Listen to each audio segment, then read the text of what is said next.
to Maxed Out Man, helping you become the man you were made to be.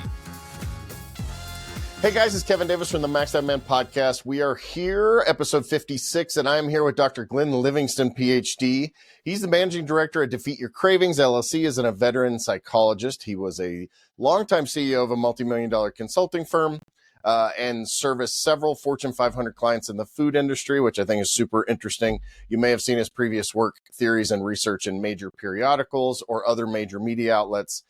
He says, disillusioned by the traditional psychology had to offer, overweight and or food-obsessed individuals, Dr. Livingston spent several decades researching the nature of binging and overeating via work with his patients, which I think you just said over 2,000, and self-funded research program of more than 40,000 participants, that's a big study. I don't think there are a lot of studies out there that are doing, have that kind of number. So it was in the days when internet clicks were cheap, like 1999. Yeah. We could recruit people, have them take a survey, tell us a couple of things. Yeah. Not as impressive as it sounds, but yeah. Well, we like big numbers, so we'll use it. But hey, thanks for coming on board. I'm super interested in this topic. I think you're the first guest that I've had with this particular expertise. Okay. And I've said it before on this podcast. A lot of times this information is for my own edification, and then I like other people to listen along. So I'm super interested in this. So welcome. Thanks for joining us. Thank you for having me. I'm happy to help with anything along the way. So I think, one of the things I love doing is just getting to know the guest and kind of your background and how all this came about and kind of your expertise. And so talk as long as you want about that. I'd love to hear more. Well, if you were ever in Syosset, Long Island, and you stopped at the Woodbury Country Deli and they're out of pizza and Pop-Tarts, there's a good chance I was there before you. Which is my kind of cute way of saying I'm not just a doctor who decided to work with overeaters. I'm a former binge eater myself. I had what you would call exercise bulimia originally, but I was almost 300 pounds to the best of my knowledge. I got fed up with myself around 257 and stopped weighing myself, but I got pretty big. And the doctors were yelling at me that I was going to die by the time I was 30 or 40. It kind of started when I was a kid, and I'm a big guy. I'm 6'4". I am modestly muscular, just genetically unlucky. And so if I worked out a couple of hours a day, I could eat whatever I wanted to. Whole pizza was nothing for me. Boxes of muffins, boxes of chocolate bars. If it wasn't nailed down, it was fair game. And I was happy about it. It didn't seem like a problem. It was, like Doug Graham calls it a superpower. When I was young, it worked out great. I maybe spent a little too much time sleeping it off and going to the bathroom, but I didn't care. I was, thin and happy, and everything was going great when I was a kid. Okay. So then maybe 5 years later, I'm in graduate school and I'm commuting 2 hours each way to see patients and take classes, and my metabolism has slowed down a little bit. But I found that I couldn't stop eating the way that I was eating. It's like the food had a life of its own. And worse yet, I couldn't stop thinking about it. And I'm from a family of psychologists. Being a great psychologist has always been the most important thing, right? And to be a great psychologist, it's not just an intellectual game. It's not just like people come in and they show you the puzzle of their life and you say, rotate this one here, rotate that one there. And they say, I'll get right on that, doc. Right? It's more like you have to be able to lend them your soul and get them to love and trust you enough so that they are willing to think new thoughts and try new things and leave their comfort zone. And I was hindered in my efforts to do that back then. I'd be sitting with a suicidal client thinking, when can I get to the deli? Or, a couple that was on the verge of divorce and thinking, I need to get the next pizza. It was, I compensated by working really hard and going over sessions and getting a lot of supervision. And I never lost a client or anything like that, but I wasn't there. I wasn't 100% present, and it always bothered me, more so than the weight at first. Being from the family that I was from, I originally thought that the problem must be that I've got a hole in my heart, and a metaphorical hole in my heart, and I've got to fill that so that I don't have to keep trying to fill the hole in my stomach. And so I went to the best psychologists and psychiatrists and Overeaters Anonymous, and I went on a spiritual journey, and I took medication for a little while. And every time I would try something, I get a little thinner and a lot fatter, little thinner and a lot fatter, right? And this went on for about 20 years. But in the interim, there were a number of things that happened that caused me to eventually switch the paradigm from love yourself thin to be the alpha wolf of your own mind. And yeah, it's more of a tough love approach. And there's a lot more to it scientifically now that I understand, but in terms of what cured me, here's what happened. I was married to a woman who traveled for business a lot. So I had a lot of time in my hands. I didn't commute. I worked at home. So I started a second career. I was a child and family psychologist with a full practice on Long Island. But at the same time, I was consulting for industry. I was consulting for big food companies, mostly, also big pharma, a couple of others, but mostly big food and big pharma. All the favorite big industries of American society. I was on the wrong side of the war. Right. Yeah. No, I was definitely on the wrong side of the war. I'm trying to make up for it now. I feel guilty about it, but I don't think you should, but yeah, I think that's interesting. Well, it's helping to sell sugar sometimes to kids. I feel guilty about it.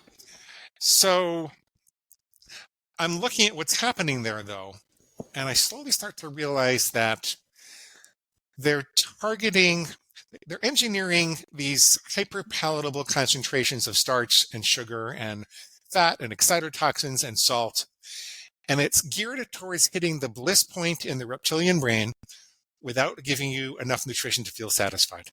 And, so what's the result? Every time you're looking for love in a bag or a box or container, you're some fat cat in a white suit with a mustache that's laughing all the way to the bank, right?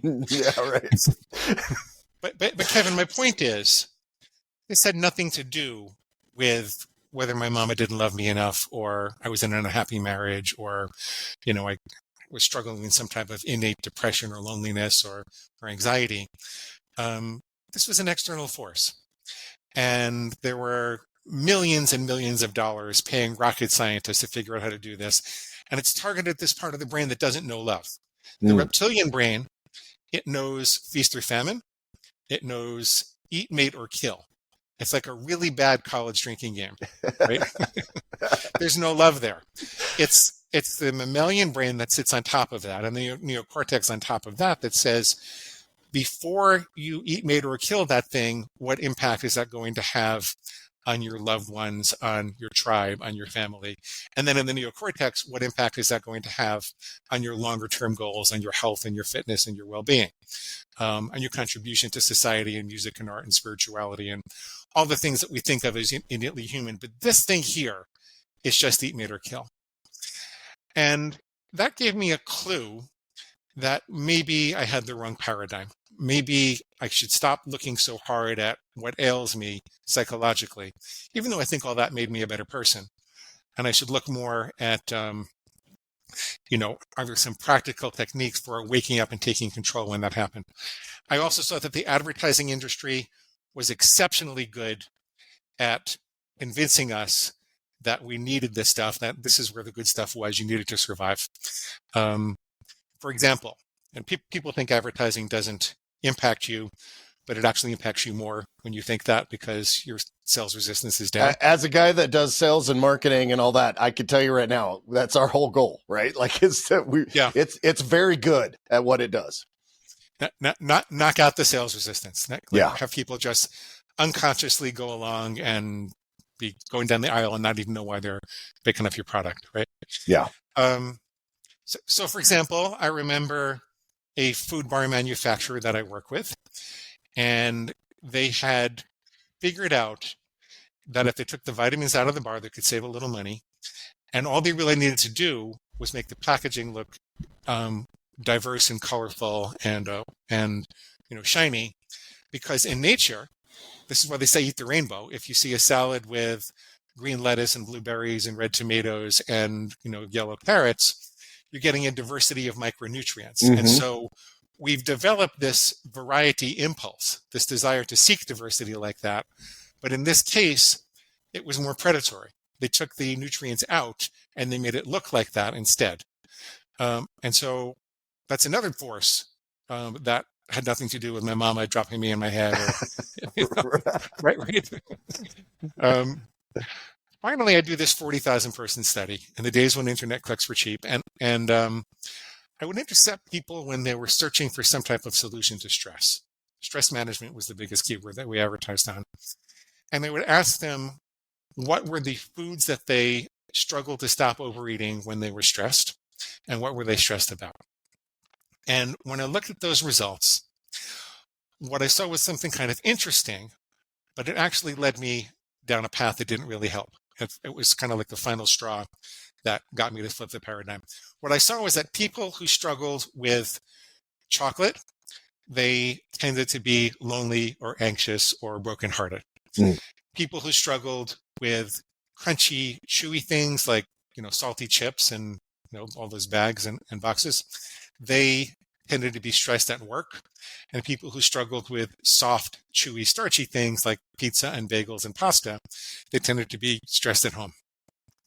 And before I was going to go talking about that publicly, because I thought maybe I was onto something, I decided I'm going to call my mom, who's also a therapist, and I'm going to ask her what she thinks about this. Like, why in the world do I go running to chocolate? Because that always started my binges. Why do I go running to chocolate when I feel depressed or lonely or brokenhearted? So I call my mom and I ask her that. I was probably around 42, 43 years old. Now I'm 59 as we speak. And I said, Mom, why is this? You have trouble with chocolate also. Why is this? And she gets this horrible look on her face. And she says, honey, I'm so sorry. I'm so. And I said, Mom, it's okay. Look, this is 4 decades ago. I'm just trying to figure this out. I just want to get better. What happened? And she said, well, when you were 1 year old in 1965, your grandfather, my dad, had just gotten out of prison. And I had no idea he was guilty. I idolized him. He was my whole life. And he went to prison. And I didn't know where he was for 2 years. And, the first year of your life, he was just getting out. And I was still getting over that. So I was very depressed and anxious all the time. When your dad was, in the Army at that time, they were talking, he was a captain in the Army. They were talking about sending him to Vietnam. And we were trying to have a second kid. And I thought, I'm going to be an Army widow with 2 small kids and no way to take care of myself.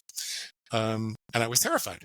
So you would come running to me wanting to be cuddled, wanting love, wanting to play, wanting healthy food. And I didn't have the wherewithal to make it for you because I was sitting and staring at the wall and just, blanking out. And so what I did is I kept a big bottle of chocolate Bosco syrup in a refrigerator on the floor. And I'd say, go get your Bosco, honey. And you'd go crawling over to the refrigerator and you'd open up the bottle, you'd suck on the chocolate, and you'd go into a chocolate sugar coma. And then I could resume staring at the wall. Wow. Right. So if this was a movie, right? If this was a movie, we would have had a movie moment, like we'd have a big hug and a big cry. We'd forgive each other, and then I'd never have trouble with chocolate again. Right. It was a very good conversation. I'm glad that I had it. I learned a lot more about my mom and what she was going through. I felt less self-hatred. I felt more compassionate towards myself for what I've been through. And I feel like it softened me up in some ways as a human being, but it made my chocolate eating worse. And all the other binging on top of that. The reason is there was this crazy voice of justification in my head. Not my fault, right? Yeah, you're right, Glenn. Our mama didn't love us enough, and she left a great big chocolate-sized hole in your heart. And until you can get out of the marriage or find the love of your life or fix the marriage, you're going to have to just go right at eating chocolate. Yippee, let's do it right now. Go feed me, right? And I said, what is this thing going on? At that point, I flipped the paradigm. At that point, I said, maybe what I have to do is take charge of that voice of justification. Maybe it's not about solving all my emotional problems. Maybe I have to take charge of the voice of justification instead. Kind of like if your emotions were a fire. If you have a well-contained fireplace in the living room, that's an asset, not a liability. Right? Mm-hmm. People gather around and they hug and they cry and they make memories. If there are holes in the fireplace, then the ashes can seep out and burn down the house. And I hypothesized that that's what was happening, and I had to take control of this thing that was poking holes in the fireplace with all the excuses. Okay, There's a lot of scientific reasons why what I'm about to tell you actually worked, but it's a little crazy. I want to tell people up front, it's also a little embarrassing for a sophisticated psychologist like me to admit it, and that you don't have to do exactly what I did. You can use different names for things, but this is what I did, and I wasn't going to teach this back then. I said, I'm going to draw a line in the sand that's going to function like a tripwire so that I know when the reptilian brain is getting active, because I'm going to take control like the alpha wolf. I'm not going to say, oh my goodness, someone needs a hug. I'm going to find some way to say, get back in line or I'll kill you, right? Like alpha wolf would growl and snarl. And that line originally was, I will never have chocolate during the week again. I'll only ever have it on a Saturday. That way, if I was in a Starbucks and there was a big old chocolate bar at the counter calling to me as I was getting my coffee, and it said, go ahead, Glenn, you can start your silly diet tomorrow. You worked out hard enough. It's not going to hurt. I could say to myself, you know what? That's not me. That's my inner pig. My pig is squealing for pig slop. Chocolate on a Wednesday is pig slop. I don't eat pig slop. I don't let farm animals tell me what to do. As ridiculous as that was, it wasn't an immediate cure or anything like that. But what happened immediately was it cleared away the confusion. It kind of set my mind straight on the fact that there was this lower part of my brain that wanted the chocolate, and there was this upper part of my brain that knew it was a bad idea. And it created an alarm system so that I knew immediately when that was about to happen. It's kind of like it opened up a space between stimulus and response. And then it was a matter of what I was going to do there. For my own personal recovery, the way that it worked was very logical. I fixed my thinking about food. So the pig would say, it'll be just as easy to start your silly diet again tomorrow. Or I'd say, wait a minute, that's not true. The principle of neuroplasticity says that what fires together, wires together. So if I have a craving for chocolate and I think, let's just start tomorrow, and then I eat the chocolate, I will have reinforced both the craving and the thought. So I'm more likely to have a deeper craving for chocolate tomorrow. And tomorrow I'll be more likely to say start tomorrow because I've already reinforced those both things. So if you're in a hole, man, you got to stop digging. Always use the present moment to be healthy. Right? That's an example of what I would call a cognitive refutation or fixing your faulty thinking about food. Okay. The next 8 years, and it doesn't take 8 years anymore. It takes like a month or so to do this. But back then it took me 8 years because I didn't have all these other tools. The next 8 years, I keep a journal. I'm hyper alert to when the pig is active, what's it saying, what's wrong with it. I write it all down. It's kind of me versus the pig. And I did some other things also, but I played with different kinds of rules. And I did discover that it was better to set a lower bar than a higher bar because it was more important that I recognize that I was in control as opposed to letting things run rampant. But I got better. You know, I came down roughly about 80 pounds, depending on where you measure the starting point. And all kinds of other things got better. My triglycerides, my psoriasis, my eczema, all the kind of stuff got better. But as I was getting divorced, I thought, maybe this could be something. I was going to have to close down some of the businesses I was running. And I thought, I want to do something meaningful. I just want to. And I happened to have, from my marketing consulting days, happened to have been a minor partner in a publishing company. And I called the CEO and I said, I'm thinking about writing a book. And he was actually at the time in that company teaching authors how to market their books. And he said, Glenn, I think we would do better marketing our own books because I can't get these authors to do what I need them to do. They just have these fantasies and they just won't do what they have to do. So I sent him the book. He calls me back 2 weeks later and he says, Glenn, donuts are pig slop. I don't eat pig slop. I don't let farm animals tell me what to do. He proceeds to lose almost 100 pounds over the next 18 months. Yeah. And so along the way, we kind of said, there's something here. Publish that. Slowly but surely, I took the necessary steps to market it. The right way, the long way, not with all the marketing tricks, the long way. And garners 1 million readers. I got a column in Psychology Today, get another 1 million readers there. We're getting all these requests for coaches. It's not quite in order, but we get all these requests for coaching. I form a program. I trained some coaches to work with me. Over the course of the next 8 years, I work with that partner, and we saw over 2,000 clients. Essentially what we did was we consolidated how quickly you could fix your thinking about food. We studied all the different crazy things people told themselves, not only just start tomorrow, but a little bit won't hurt, or this is the wrong diet. We got to find the right one and keep binging until we do, et cetera, et cetera. We figured out there are less than 50 things that people say to themselves to convince themselves. And we figured out how to fix that. Got to the point that as we're measuring results within 1 month, people reported an 89.4% reduction in overeating episodes. If they engage with their coach. If they don't engage, we don't get the results. Okay. When we get towards the last year, my partner and I kind of decided we wanted to go in different directions. He wanted to do more software. I wanted to do more of the human work. So I thought to myself, this is a really good opportunity to update the original book.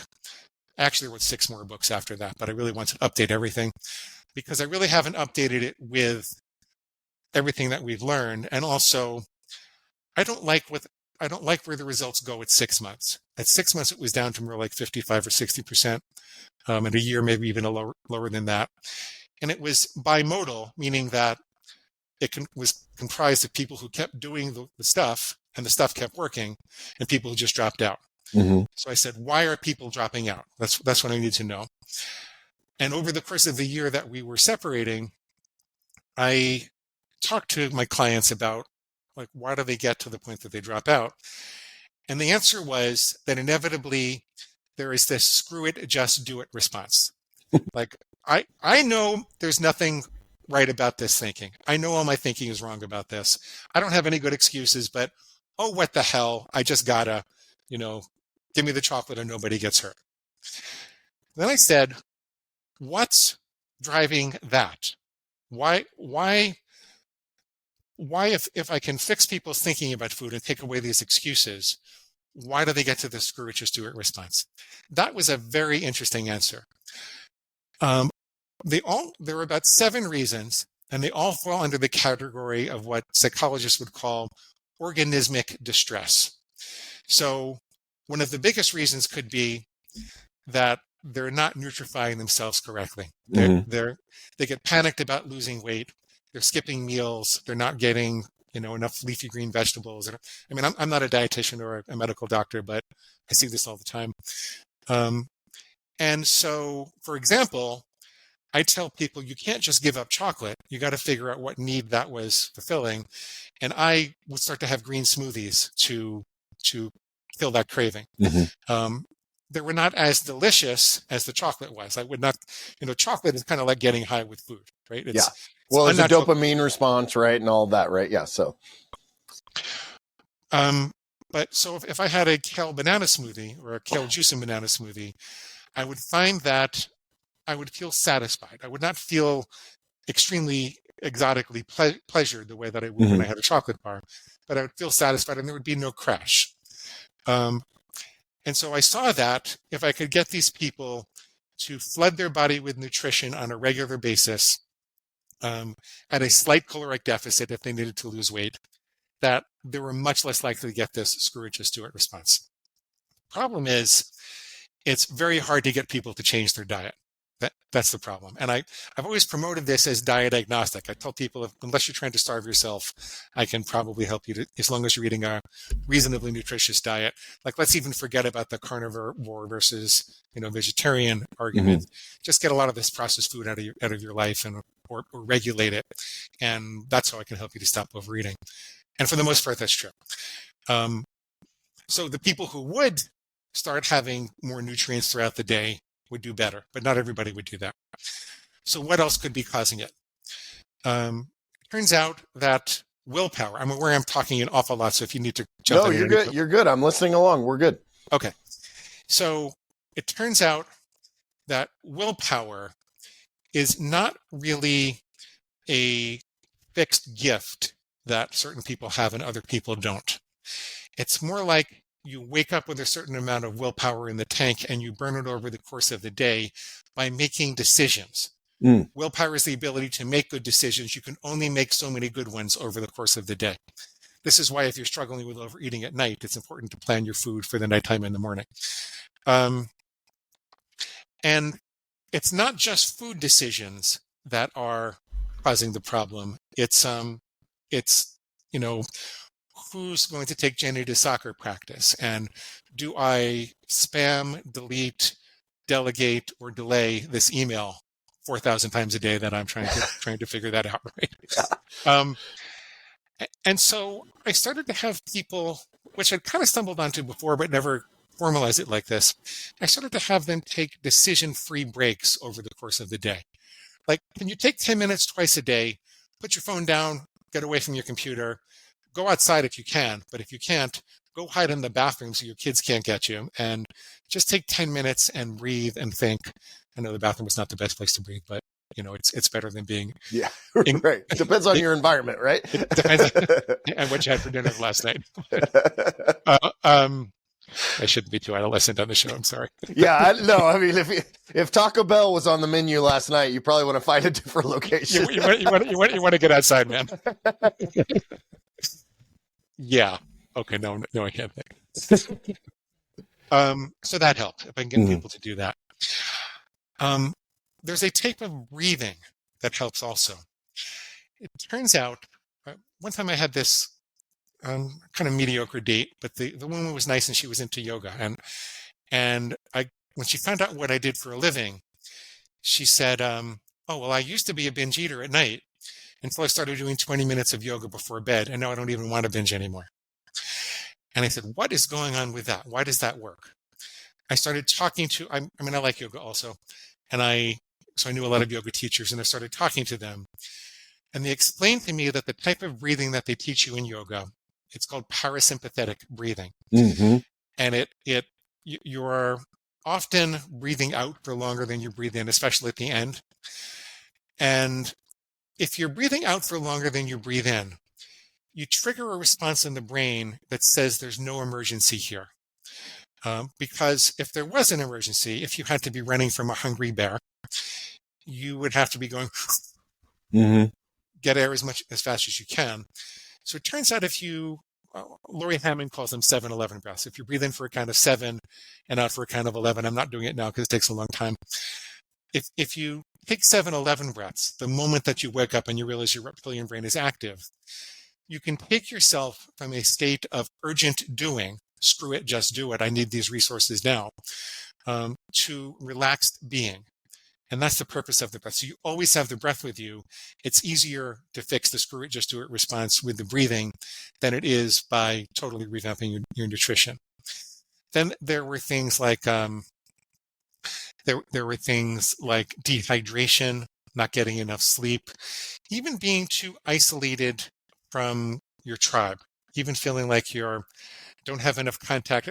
Not that you have to be a social butterfly, but you do need to have a tribe that you can contact who cares about you, so that you wouldn't die in your apartment alone and nobody's going to find you for 3 weeks. Yeah. And not a tribe that only wants to meet you at the pizza restaurant, right? Like that's that's important. Yeah. But we're a pack animal, and so as an organism, we experience organismic distress if we're too isolated. It was very dangerous to be too isolated when we were evolving 100,000 years ago. And so that's the essence of my journey. So I wrote a new book called Defeat Your Cravings. I hadn't included a lot of scientific understanding of what's going on with cravings formation and cravings extinction. And that led to a lot of misunderstanding of when people are having cravings and what to do about them. We can talk about that in a little bit if you want to. But I updated everything. I incorporated how to overcome the screw it, just do it response. I incorporated a lot of information about the science of cravings and the extinction curve. And I kind of integrated it all into this 8-step process, which is more comprehensive and has the benefit of, having worked with 2,000 clients and having had 2 million readers and et cetera, et cetera, et cetera. So that's my story, and I'm sticking to it. That's great. I mean, there's a ton. I do want to dig into, I'd like for you to go through some of the the research and scientific and hormonal and all that. I do want to ask I'm more of a holistic kind of approach to health and fitness and that kind of thing. So I'd love for you to kind of contrast, or how do you include both the psychological mind response versus the more physiological body aspect to defeating cravings, weight loss, longevity of weight loss, and all that? Because you have diet, nutrition, health, low sugar, or avoiding sugar, which I self-confessed, I actually do have a bit of a sugar addiction, but not a processed food sugar addiction. My wife's a baker. So if she bakes, something, chocolate croissants or whatever, they better not be, she actually has to lock them up. We actually lock them up in a particular freezer, which I don't know if that's good behavior or not. But I'm a weight training, moderate cardio, cortisol control, all of these things. Can you kind of just talk about that? Because we talk a lot about health and fitness on this podcast. And so I'm interested to know kind of that holistic approach to defeating your cravings, losing weight, longevity of weight loss, those kind of things. So what I mostly leave out of what I'm doing is solving emotional problems and traumas. I have compassion for people, and there is a lot of comorbidity with overeating and emotional problems in terms of how it all starts. Mm-hmm. But I believe essentially what's happened is you've initiated an automatic behavior loop, which, because the brain is a calorie acquisition machine and had to be in order to survive, it is very prone to automating and forcing those automations into an unconscious process that feels as if you're not even there. Most people don't know. Maybe the trigger for that is that they break up with their girlfriend and they feel like they want to go for cheesecake instead, and so they drive to the store. But they're not aware of all of the processes that are happening along the way. So I tell people what I'm looking to do is to sever the link between emotions and overeating. And I feel compassion for the struggles you're going through, but that's something to work on with a therapist. It could take 5 years to overcome that kind of stuff. And there are very practical things that you can do to intervene in the automation of those behavior loops and start to extinguish them. So when you say holistically, the only psychological thing that I'm doing is looking at these excuses which lubricate the chute that goes from trigger to response, that makes it possible for people to reverse their best intents, despite believing with their whole heart and soul that they shouldn't have chocolate during the week, or that they should follow X, Y, and Z rules.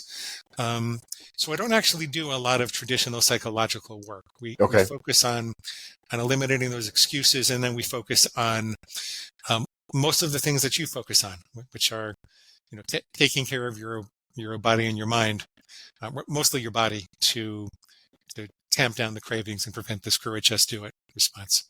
Does that make sense? Yeah. So as far as exercise and nutrition, obviously that's, you're eliminating the major cravings. And I was happy to hear, you're talking about making sure you actually get good nutrition, because it doesn't do any good to eliminate sugar. If I crave chocolate, eliminate chocolate, but then eat, a bunch of Velveeta with corn chips, right? That doesn't, that you have to make sure you get good food. And so you are recommending,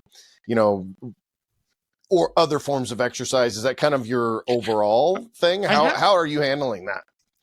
I have the hardest time getting my audience to move. Yeah. My people are often usually women over 50 years old with 50 pounds or more to lose. That's the most, I do get younger people, I do get athletes, and I love working with those people. I have the hardest time getting them to move. So I asked them if they could walk around the block. I asked them if they could set a low bar. I'll never go to bed without a 5-minute walk again, or something like that. I just try to get them to get started. And then eventually I ask them to work with someone like you to get a real program and get moving. When I have the luxury of working with an athlete, then I do find that it's important to focus on the recovery nutrition. You would know better than I, but I think there's about a 1 hour window after your workout when you can reglycogenate the muscles. And I know for me, I do hot power yoga and I walk on the beach and I'm a very active person. I have to take, a few hundred calories of fruit, and I have a green supplement that goes along with that. And I've got to eat afterwards, or else I'm craving all day long. Yeah. Yeah. Yeah. There's kind of this dynamic, and there's research in different ways on whether or not dextrose beforehand, and, whether you eat beforehand or after, and how the glycogen stores are used. And obviously your intensity of exercise makes a difference, and all that. Interestingly enough, in terms of movement, I was actually listening to it's Andrew Huberman, who's a, neuroscientist, and Huberman Labs.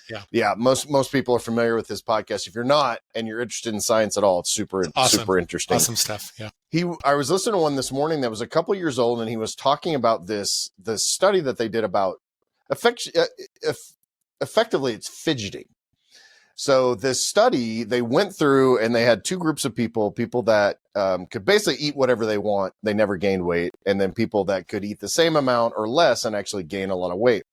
And the difference was the fidgeter. They figured out that the people that are more fidgety, typically, and this is they call it a kind of a shiver response, which is therapy and all this stuff. But what they found is someone that literally will just, if you purposely sit at your desk and move your leg, bounce your leg, or like me, if I'm talking like this and I'm really animated, those people, and it was 800 to 2,500 calories extra burn per day. Wow. Per day. Yeah. Wow. So, and I'll email you the copy of this YouTube video that I found, and I'll put it in the show notes as well. But it was, so for those people, for that population, he was basically saying, if you do nothing else and you're not quite ready to exercise, and it's not in lieu of actual exercise, but this is a great way to increase your overall calorie burn with very little effort, whether it's, literally just shaking your leg or, drumming on your desk. It was really interesting.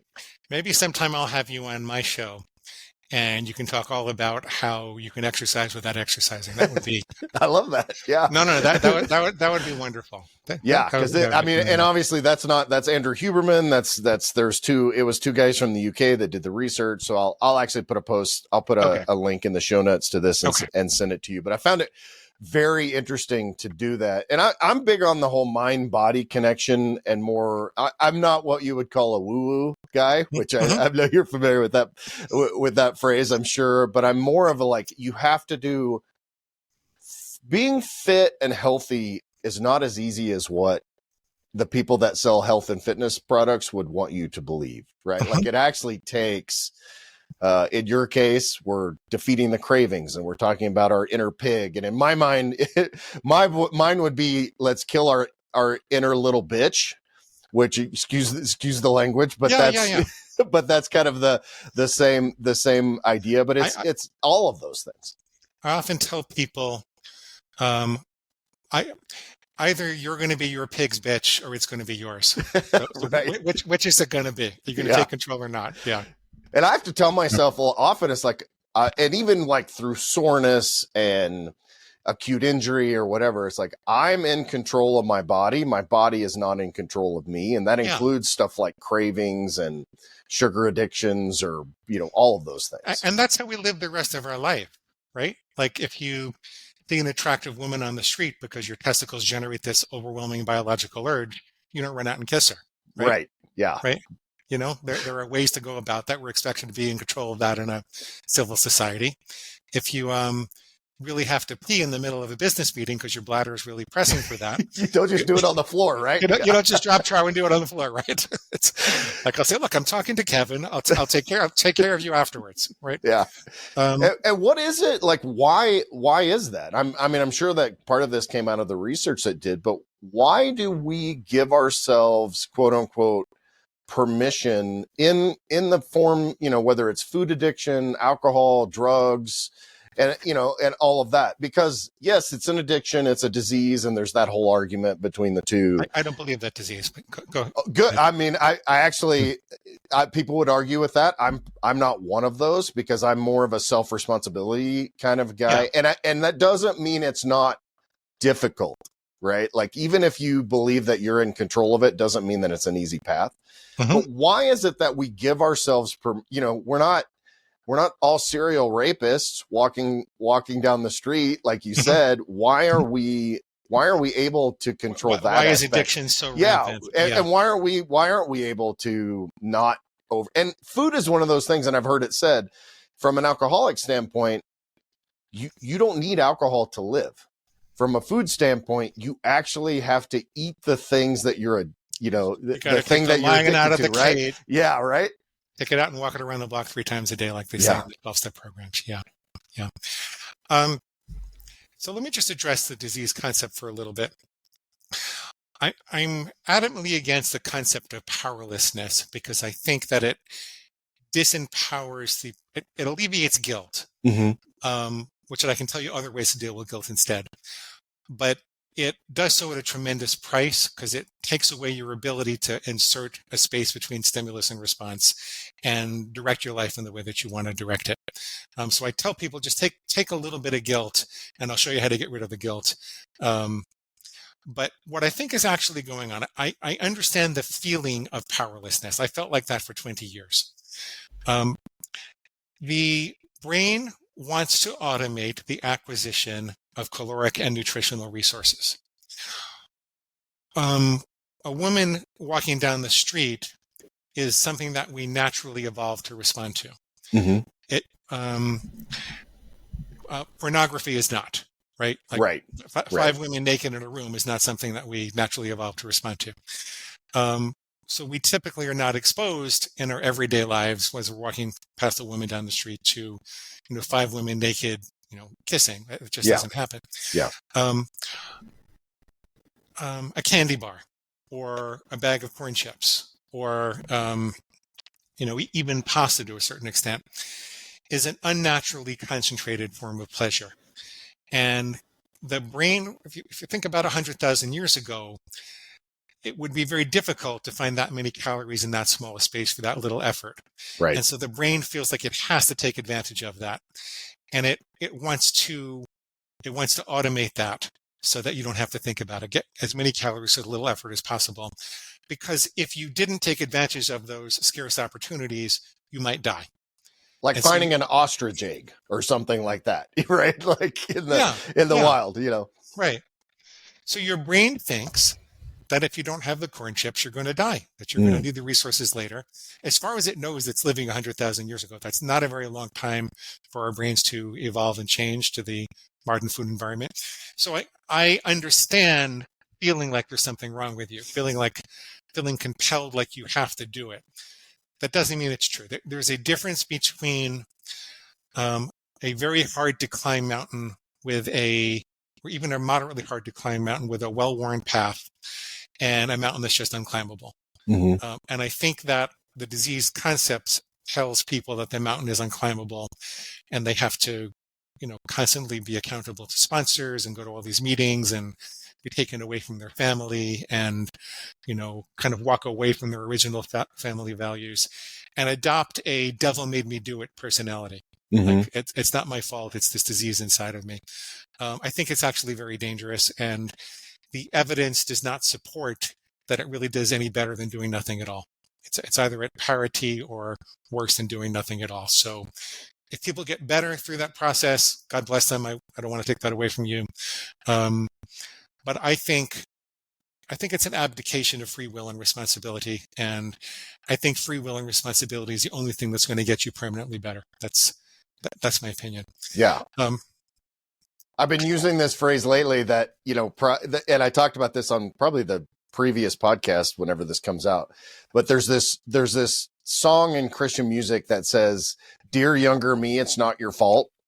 And I hate that line in that song. I like the song, but I hate that line in the song because I've been using this phrase like it probably is your fault.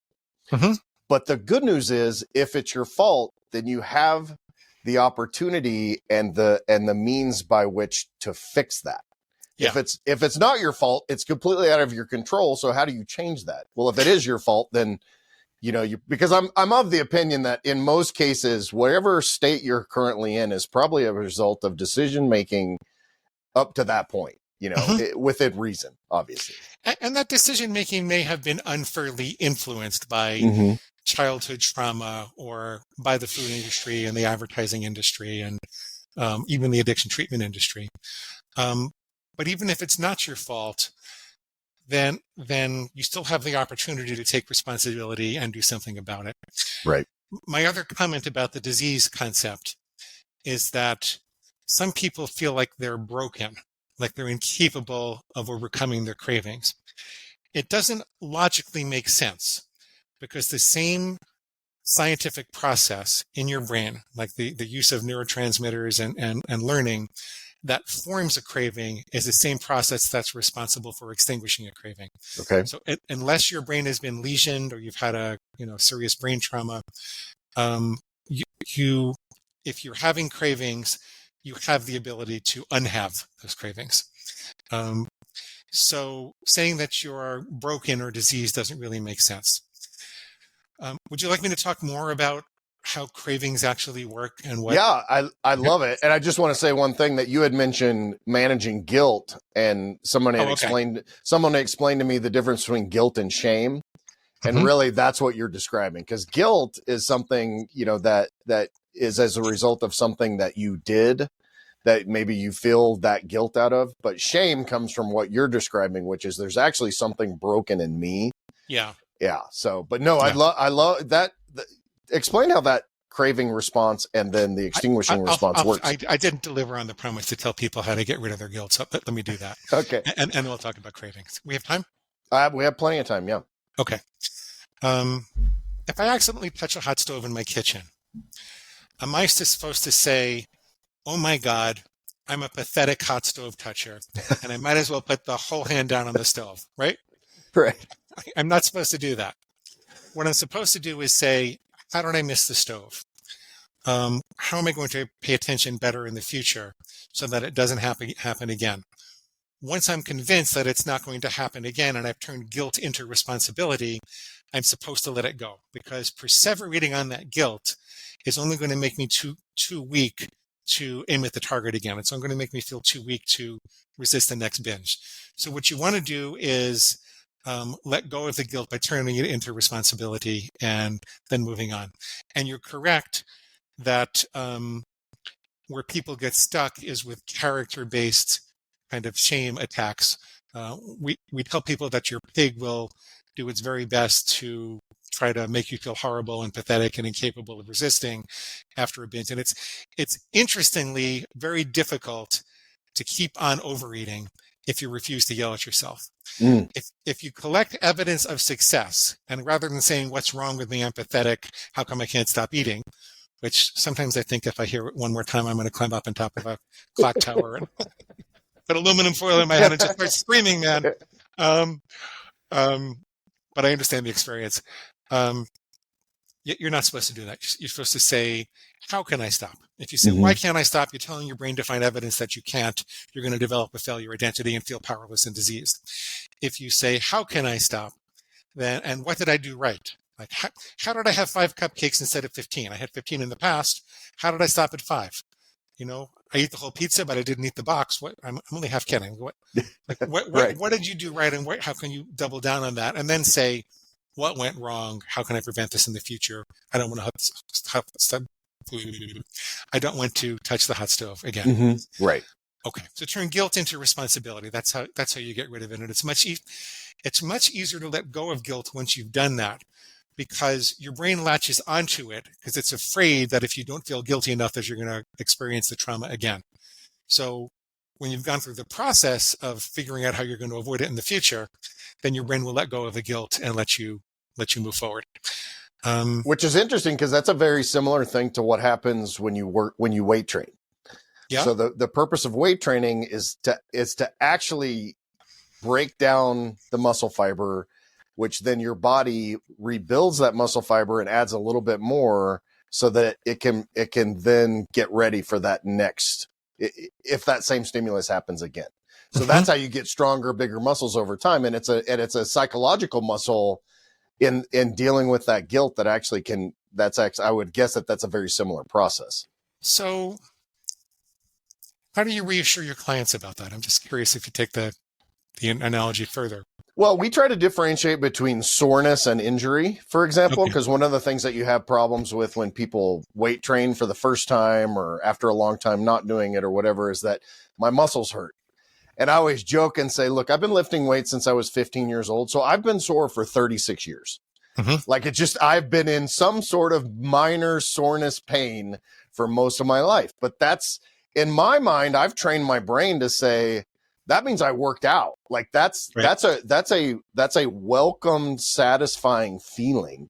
Okay. So it's retraining the brain to say, okay, well, and obviously if you went and lifted a generator when you shouldn't have, and you strained your back, that's a different kind of pain. Okay. But if your biceps are slightly sore, your chest is slightly sore, your quads are a little bit sore, and you have that discomfort, that's a reminder. It's actually, we use it as a physical reminder to tell you that you're doing what your body has done what you told it to do, and the next time it'll be ready. Your body gets stronger through discomfort. Correct. So, and distinguish discomfort from injury. I really like that. Because the soreness is a result of those microscopic injuries to the actual muscle fibers themselves. That's you have physically damaged the muscle, not in an injury standpoint, but in just a microscopic level. See, the brain extinguishes cravings through discomfort also. So I tell people to welcome the cravings in the context of a well-planned extinction curve. I'm going to get there in a second. But I tell them to welcome the cravings because the only way to kill a craving is to have a craving. So you want to get prepared and do a series of steps I'm going to tell you in a minute so that you can get through the extinction curve. But then you don't want to shy away from it because, you almost want to say to your pig, bring it on, bitch. Bring it on. Right? Right. Because if you do that, you're going to be better in 30 days. You're going to be so much better in 30 days. Okay, let's talk a little bit about cravings if we can, okay? Okay, so the first thing is cravings don't mean that you're broken. They're just your brain doing what it was supposed to do 100,000 years ago. If we didn't get incredibly motivated to identify food signals and follow them to the acquisition of calories and nutrition, we would have starved. We wouldn't have had the motivation.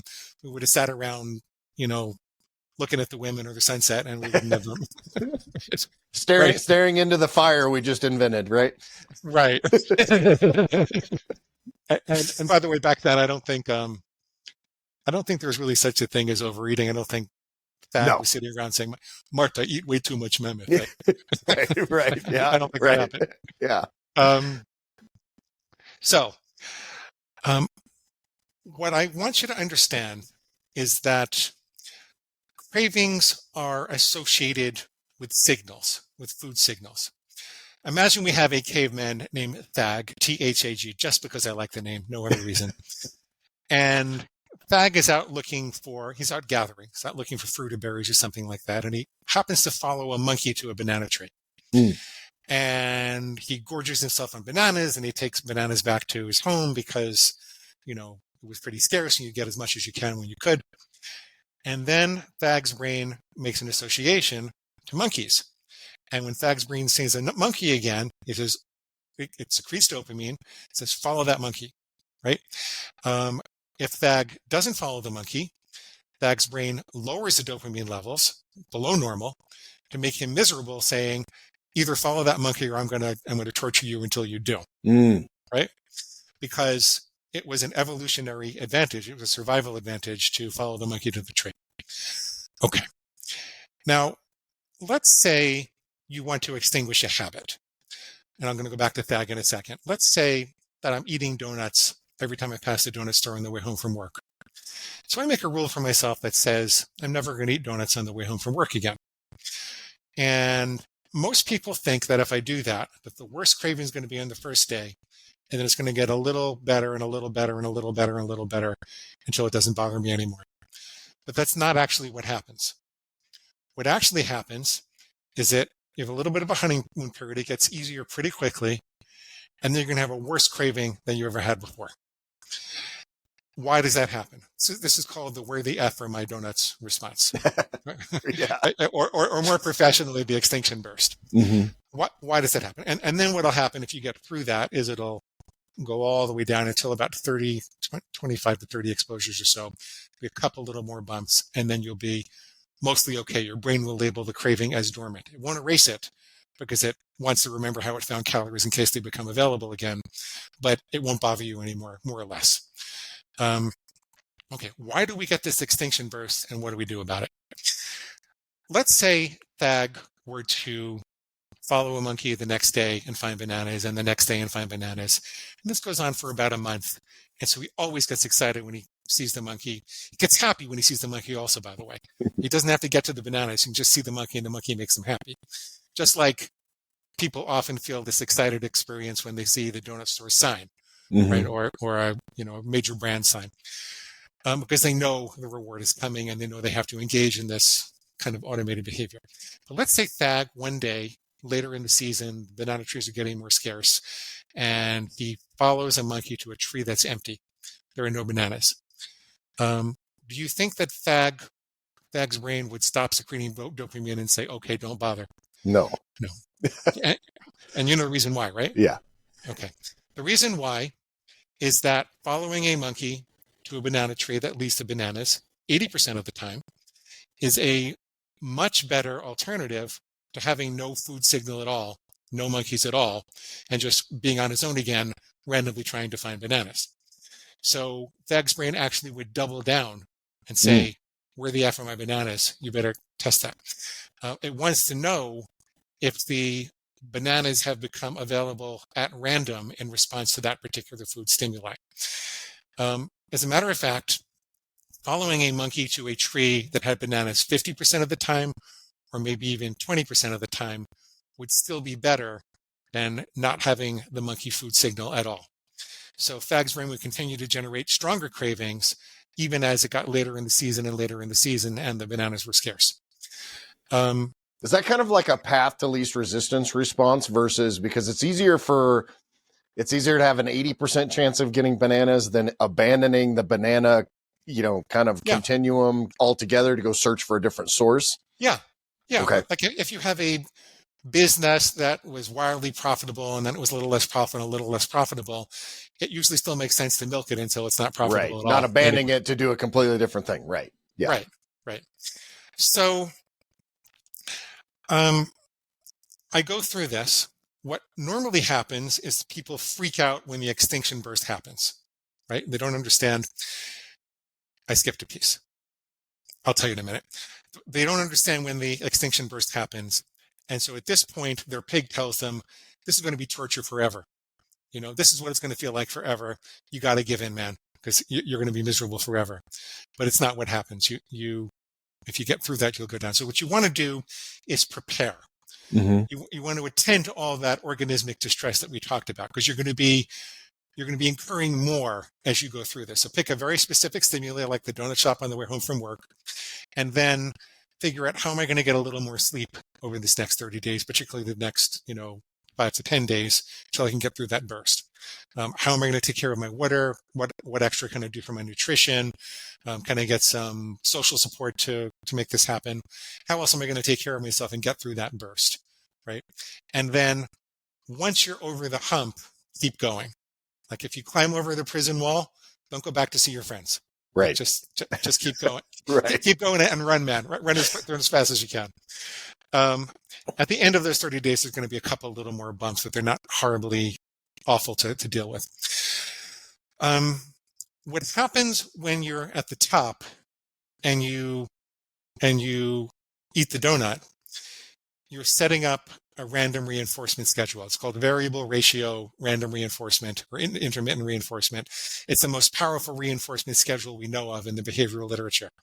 This is the reason that little old ladies get stuck at the slot machine having to pull it constantly, because they don't know when it's going to pay off. You're telling your brain this stuff is available at random. You better pull it all the time. It's the worst thing you can do. If you don't want to give up donuts, if you decide you don't want to give them up, and you want to have them once in a while, what you want to do is bind it to a very specific context.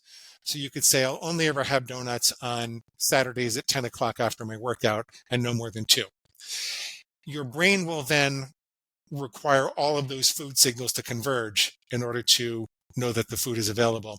Just like if I were to set the slot machine in the casino to only pay off at 10 a.m. on Saturdays, the casino would be a ghost town during the week, right? Right. That's how your brain works. Okay. 2 out of 3 people I find for any given substance are able to regulate and moderate it rather than having to give it up entirely. If your automation loops are too deep, if you've gone too far down the rabbit hole for too long, you might have to give it up entirely, at least for a period of time. Sometimes it's 90 days, sometimes it's 5 years, but you might have to let your brain recover from that. Okay. So then I get past the 30-day mark. I do all this and I get past the extinction curve.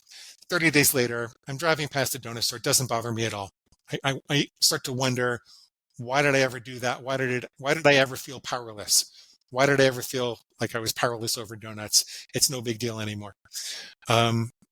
You don't want to get cocky at that point and randomly reinforce it either. If you're going to start having donuts again, you want to do it contextually bound, like we talked about. Mm-hmm. Okay. Now suppose that I go to my grandma's house. My grandma's not alive anymore, but suppose she was. I go to grandma's house and grandma has donuts most of the time I'm there, and I haven't seen her in a couple of months. All of a sudden I have the worst cravings that I've ever had. And I can't believe it. I thought I was all done with donut cravings. What most people don't understand is that you didn't fail. You succeeded at extinguishing the donut store on the way home from work. You didn't go through an extinction curve for grandma's house. And so as a practical matter, any given craving is usually attached to a couple of different stimuli. Some of them are daily stimuli. Usually about 80% of them are daily, and people can think about the context in which they are having donuts and figure out what they're going to do about it. Some of them are infrequent, like grandma's house, or going to a birthday party or something like that. But grandma's house is like nostalgia and love and comfort and peace and all of those, right? That's a big psychological mountain, so to speak. Any of those could be a food stimulus. Mm-hmm. Food stimuli can actually be internal, in particular emotional state. It could be the temperature or the smell of the ocean air that makes you want ice cream. There are a wide variety of things that can function as a food signal. It depends upon in what context did you find those calories, right? And your brain makes that association. That's the principle of neuroplasticity. Right. Okay. So what you want to do, since it doesn't take 30 days exactly for most food cravings to disappear or be labeled dormant, it takes 30 exposures. And exposure is when you're exposed to the stimulus and you don't reward it. So it's harder to extinguish the infrequent cravings. So it's harder to extinguish grandma's house because it's going to take a couple of years to get through that 30 times. So you want to recognize that you're going to have those cravings in those situations and then make a plan for it. Maybe you're going to have to eat something beforehand and drink some more water. Maybe you need to do a refutation. Like maybe your pig will be saying, oh, come on, it's grandma. You have to have it to please her. So maybe you need to make a plan about how else you're going to please her and be able to have a loving time at grandma's house without having the donuts. And then organize an email to yourself to show up before, during, and after you're actually at grandma's house. And make sure the subject line is attention getting. Just don't go like grandma's house email. Say, shut up, pig. I'm eating healthy at grandma's. It's got to be something that gets your attention in the middle of 1,000 emails during the day.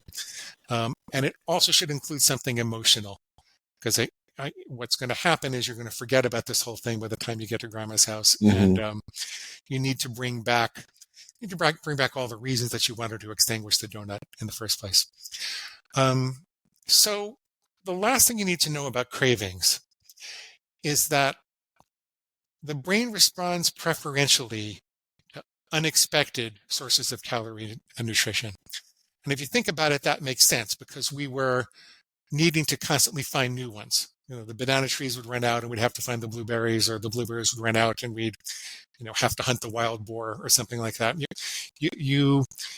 Your brain is looking for new sources of pleasure. What this means is that if you have something particularly delicious that you hadn't expected to have or hadn't had before, it can take just one experience to form a new craving or a new addiction. Mm. I illustrate this by my friend Hank 25 years ago, who would sometimes be at a diner or something, and he'd take a bite of a new sandwich and he'd say, "Oh my God, that's too good." And Glenn, if it's too good, then it's no good. Because he didn't want to have the craving. That sandwich is off the menu forever. Yeah. Yeah, for him. Yeah. Or what I didn't know now, and he didn't either, was that he could contextualize it and just make a very clear rule about when he was going to have it. Mm-hmm. So that's one thing, is you want to be on the lookout for unexpectedly delicious new experiences. Now, I don't want to ruin your fun, right? I just want to alert you that this is how it works. And so what you want to ask yourself is, do I want this craving or not? If you don't, then make a rule to regulate it. You can use this experience to your benefit, though. You could find a dozen recipes for things that are on your plan. Like I make a vegan, flourless, saltless lasagna, which is actually really good. I got it from Dr. Furman's site, and I'll only allow myself to have it every other month or so, because I want it to feel unexpectedly delicious so that I crave it again. And if I happen to decide I really want to have it again soon, then I might have it. But this way I'm craving something that I feel is good for me, not something that... Is it made with like the zoodles, or where it's got zucchini noodles or anything like that? It's made with eggplant and tomato paste and cashews. It's really nice. Good. It's really good. It actually does use some arrowroot flour in it. Sometimes I put it there, sometimes I don't. But there are no noodles or anything like that. The eggplant is... But I'm not trying to promote his lasagna. I'm just saying YouTube is a wonderful resource. Oh, yeah. Figure out how you want to eat. Find a dozen recipes, learn how to make them, and then rotate them through so that you're craving things that satisfy you, that you don't feel guilty about instead. And see, the dopamine system is adaptable. It upregulates and downregulates depending upon what you're doing with it. So if I've never had chocolate before, the first day I have chocolate, it's orgasmically delicious. Right? If I have a chocolate bar every day, the second bar isn't quite as good as the first one. Mm-hmm. The third bar isn't quite as good as the second one, because my brain is downregulating and downregulating and downregulating the response. The same way that I slept underneath the subway in graduate school. It was an elevated subway, but I slept in an apartment underneath the subway. I couldn't sleep at all when I first got there. But day by day, my brain downregulated its response because it figured it wasn't a relevant stimuli. Now, the problem with downregulation and food is that you need more and more and more of a particular stimulus in order to feel satisfied. If you get that stimulus out of your system, or if you regulate it in the way that we talked about, then your system starts to upregulate. If I move to the country, then my hearing starts to upregulate. And if I happen to go back and sleep underneath the subway, I'm not going to be able to sleep again. If I stop having chocolate all the time, or just have it once a week, my dopamine system is going to upregulate, and I'm going to get more pleasure.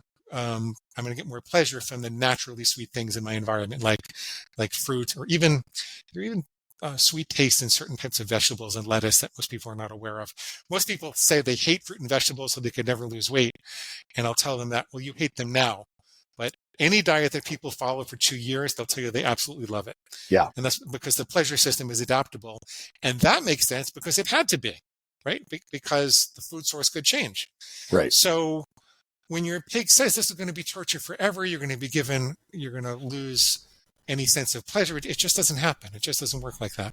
So those are the basics of what you need to know about craving. I love it. Yeah, it's interesting. Just a personal share. One of the things with my cravings, so one of the things I love is semi-sweet chocolate chips. Take a spoonful of peanut butter, stick them in, you got a little thing of chocolate chips, and that becomes chocolate and peanut butter. I like Reese's peanut butter cups and stuff. But I have this weird thing. There can literally be one of those big Costco size things of chocolate chips in my pantry. My wife's a baker, like I said. Mm-hmm. As long as it's unopened, I will not physically open it because I have, for whatever reason. Mm-hmm. If it's open, that thing is gone in like 2 weeks.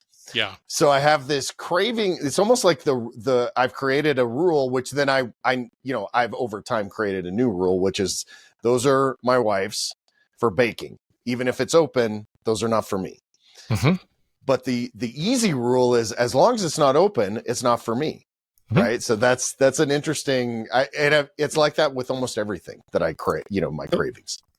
B.J. Fogg wrote a book called Tiny Habits, where he talks about the three elements of behavior being prompt, ability, and motivation. It's a very good book, by the way. And when the prompt is stronger and more salient, when it would require less work to acquire, you have a stronger prompt and stronger ability to go and get those chocolate chips, so it becomes harder. You can develop the ability to resist no matter what. Right. And over time, I'm not telling you to change this, but over time, depending upon the environment you're faced with, it might be necessary for you to do that. Like I know a woman who's incredibly successful in defeating her cravings. And she came to the conclusion she couldn't have sugar or flour. Now, she owned a bakery. And so that's tough. Yeah. And she's not only surrounded by this stuff all day long, but she has to make it seem sexy. She's got to sell it. And I asked her, well, how do you do that? How can you possibly not have any sugar or flour when you're talking about how delicious is it all the time, and you're around the smells, and everybody else is asking you how good it is? She says, oh, it's really easy. I just look at it and I say, that is not my food. She's made a very clear line. I never eat sugar or flour. And say, that is not my food. And she's able to do that because, you can work on your motivation. You can work on making the line really clear.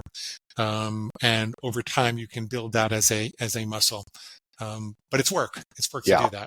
Yeah. I don't think you need to if your wife is willing to keep the bag closed. Yeah. And we have these little lock boxes too that help with any sugar and stuff. I mean, I always joke and say my inner fat kid gets really hungry at 2 a.m, so I need extra precautions to keep him out. I do tell people that internal controls are better than external controls when you can develop them. I've seen people in the extreme, like there was a woman who had her kids lock her in her bedroom at night. Oh, wow. Yeah. Because she was afraid that her chocolate werewolf was going to come out and go raid the cabinets.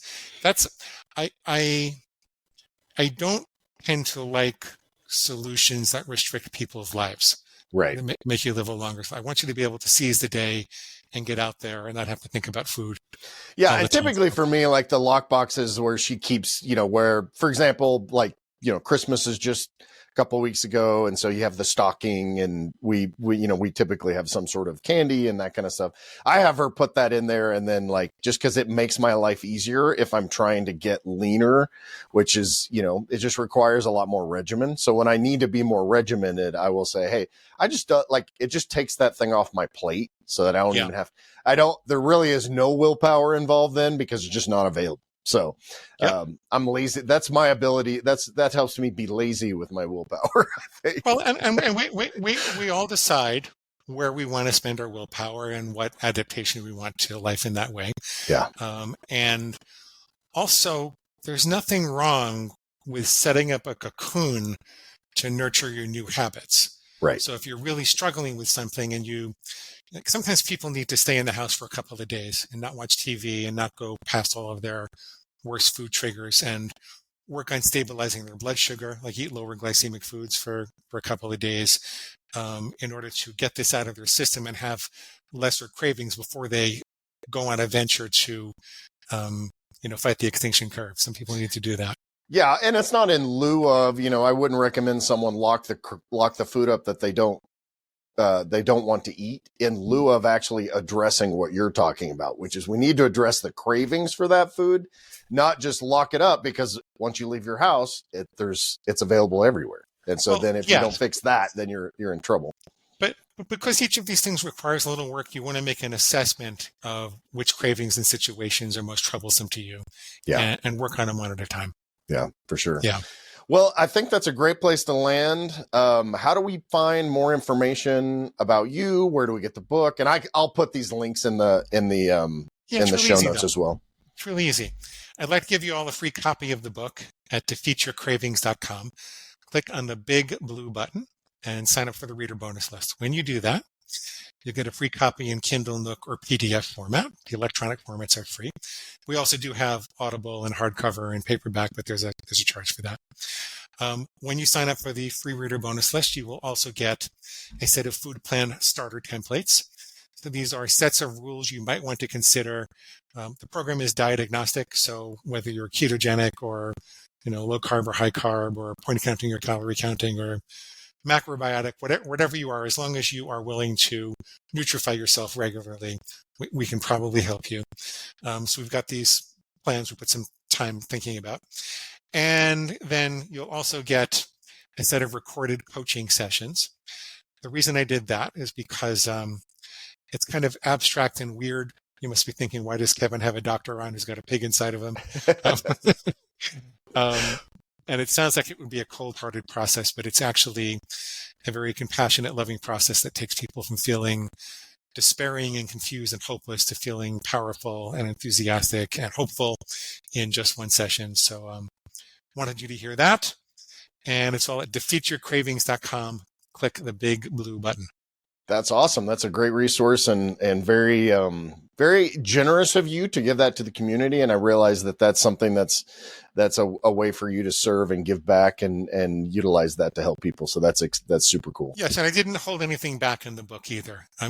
We do have things that we charge for and we have coaching programs and everything, but the book has everything you need to recover. And some people just like us to customize it for them and do it faster, stronger, better. So very cool. Well, defeatyourcravings.com. Yeah. Defeatyourcravings.com. I'll put that in the show notes. Dr. Glenn Livingston, thank you so much for joining me. This has been super informative and very interesting. Hope you have a great day. Thanks, Kevin. It was great. Thanks. If you're looking to really maximize your life and become the man you were made to be, head over to maxedoutman.com and get your journey started today.